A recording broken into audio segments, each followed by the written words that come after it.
Olá a todos vocês, conteúdo que será exposto. O que eu vou estar colocando é algumas informações que eu obtive do Concílio de Nicéia e eu queria colocar para vocês algumas informações que as pessoas têm alguns pontos de vista aí diferentes e divergentes e cada um pode tirar suas devidas conclusões, ok? Bom, a maioria dos escritores cristãos da atualidade suprimiu a verdade sobre o desenvolvimento do cristianismo e ocultaram os esforços de Constantino para conter o caráter vergonhoso dos presbíteros, que agora são chamados pais da igreja. Está aqui as bibliografias, tá? Que depois os senhores podem consultá-las.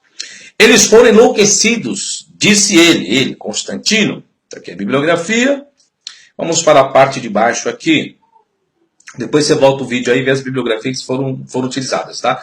Registros antigos revelam a verdadeira natureza dos presbíteros, que antigamente chamavam-se presbítero, Alexandria, vários, né? Depois foram chamados de pais da igreja.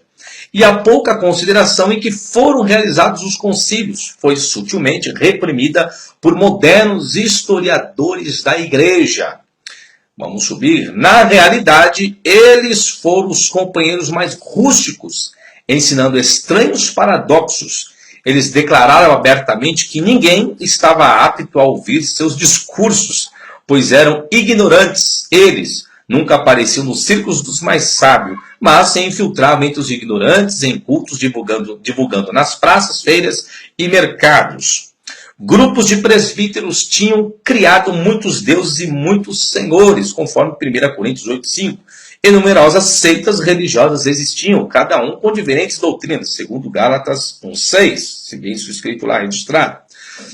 Grupos de presbíteros entraram em confronto sobre os atributos de seus vários deuses e criaram vários altares para competir com outros grupos. O que dá a entender?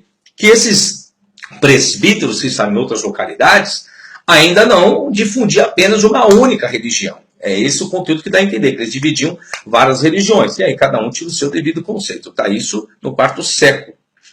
Do ponto de vista de Constantino, havia várias facções, ou seitas, né, como alguns queiram chamar. E ele começou a desenvolver uma religião abrangente durante um período de confusão. Em uma época de ignorância crassa, em 9/10 dos povos da Europa eram analfabetos. Isso foi apenas um dos problemas de Constantino, com o problema cultural da nação toda. Simplesmente não havia nenhuma religião cristã no tempo de Constantino.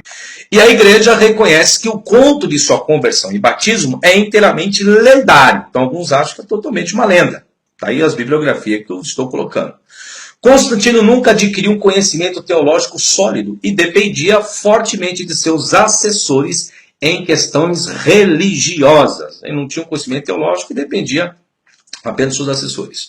De acordo com Eusébio, que é o pai da igreja de 260, Constantino observou que entre os presbíteros havia facções, brigas, e era necessário estabelecer um estado mais religioso. Mas ele não conseguia trazer um acordo entre as facções.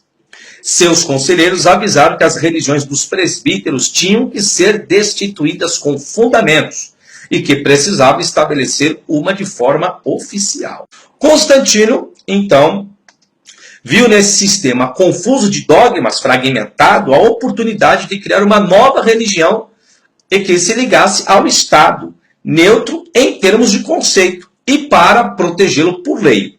Quando conquistou o Oriente em 324, enviou seu conselheiro religioso espanhol Osíris de Córdoba a Alexandria com cartas para vários bispos, exortando-os a fazer as pazes entre si. Então a briga era enorme.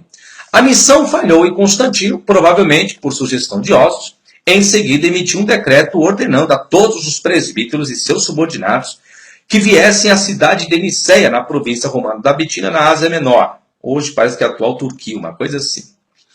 Eles foram instruídos a trazer com eles os testemunhos que discursavam para a multidão em códice, para a proteção durante a longa viagem, e entregá-los a Constantino no momento da chegada em Niceia.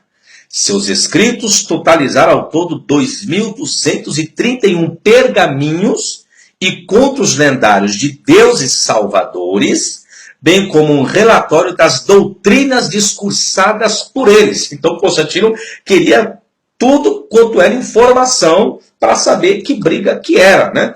E tinha até a questão da diário, que alguns pais da igreja colocaram isso. Depois eu vou ver se eu consigo trazer um pouquinho do debate que houve do presbítero Ário também, que era em Alexandria. Só que não existiam vários, né? Primeiro conselho de Nicéia, os registros desaparecidos. Vamos lá. Assim, o primeiro encontro na história eclesiástica foi convocado e hoje é conhecido como Concílio de Nicéia. Foi um evento bizarro que forneceu muitos detalhes sobre o pensamento clerical desde o início e apresentava uma imagem clara do clima intelectual vigente na época. Foi nessa reunião que o cristianismo nasceu. E as decisões tomadas no momento é que são difíceis de calcular. Cerca de 4 anos antes de presidir o conselho, Constantino havia sido iniciado na ordem religiosa do Sol Invictus, um dos 2 cultos de prosperidade que consideravam o Sol como o único Deus supremo, na época de Constantino, e o outro foi o mitraísmo. Por causa de sua adoração ao Sol, ele instruiu Eusébio a convocar a primeira das 3 sessões no solstício de verão, em 21 de junho de 325, onde o dia parece se prolongava, né?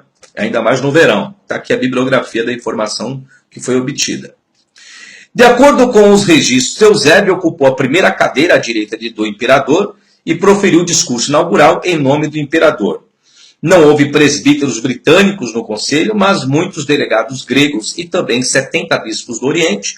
Outros representaram a África, outros a Ásia e pequenos números vieram de outras áreas.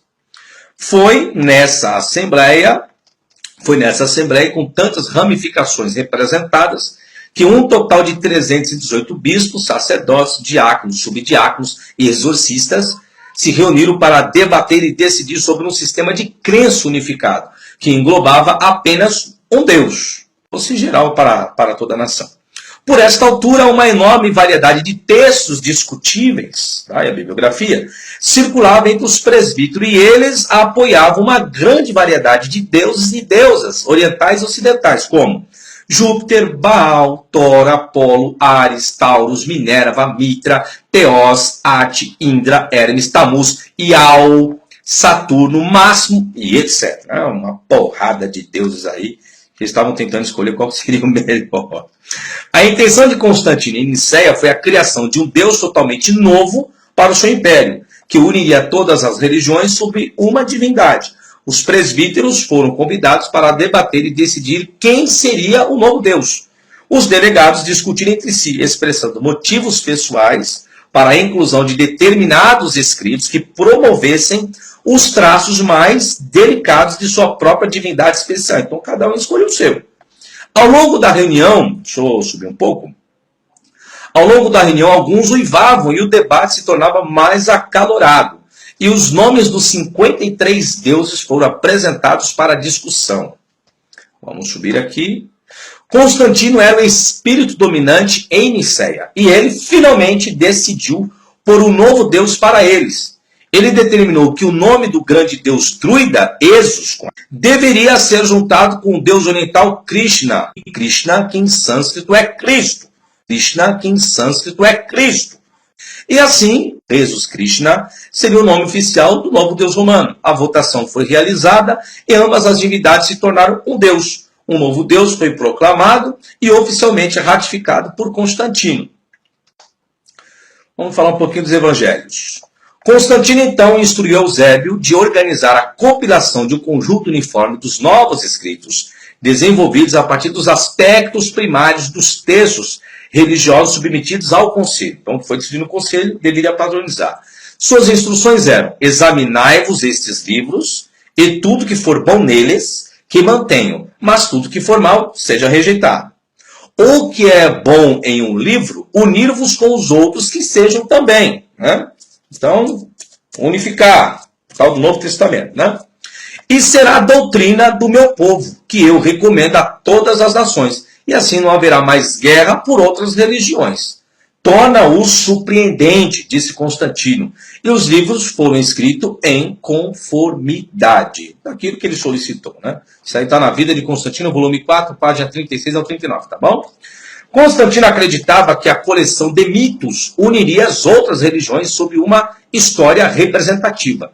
Eusébio, que é o pai da igreja, então solicitou aos escribas produzindo 50 cópias, escritas em pergaminhos de forma legível, e deu uma forma portátil que pudesse se locomover com aquele material. E os escribas realizaram sua arte, também está na Vida de Constantino, volume 4, página 36.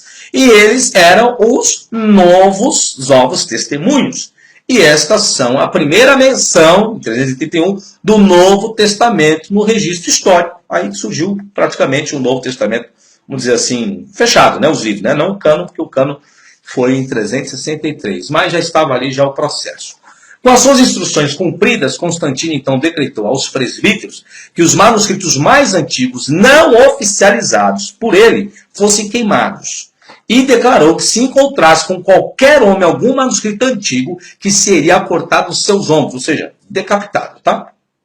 Isso se vê que os escritos dos presbíteros anteriores ao Concílio de Nicéia não existem mais, com exceção de alguns fragmentos que sobreviveram.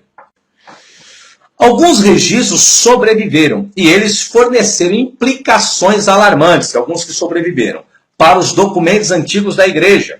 Dizem que o Concílio de Nicéia terminou em meados de novembro de 326, enquanto outros alegam que a luta para estabelecer um Deus era tão forte que se estendeu para 4 anos e 7 meses, desde o seu início em julho de 325. Vamos continuar. Registros históricos revelam que houve um alto interesse em criar o cristianismo. Algumas bibliografias trazem isso, né? No entanto, não foi chamado cristianismo até o século XV. Ao longo dos séculos seguintes, novos testemunhos de Constantino foram interpolados e adicionados em outros escritos. Por exemplo, em 397, João Crisóstomo, conhecido como Boca de Ouro, reestruturou os escritos de Apolônio de Tiana, um sábio do primeiro século, e o inseriu como parte do Novo Testamento. O nome latinizado de Apolônio é Paulus, e hoje a igreja chama os escritos das epístolas de Apolônio de as epístolas de Paulo. Apolônio teve um companheiro de nome Damis, um escriba assírio, que é o Demas do Novo Testamento, 2 Timóteo 4,10. Está aqui a bibliografia, página. Bom, senhores, está esse vídeo. Eu prometi que traria um conteúdo sobre a carta, sobre o que aconteceu no Concílio de Nicéia.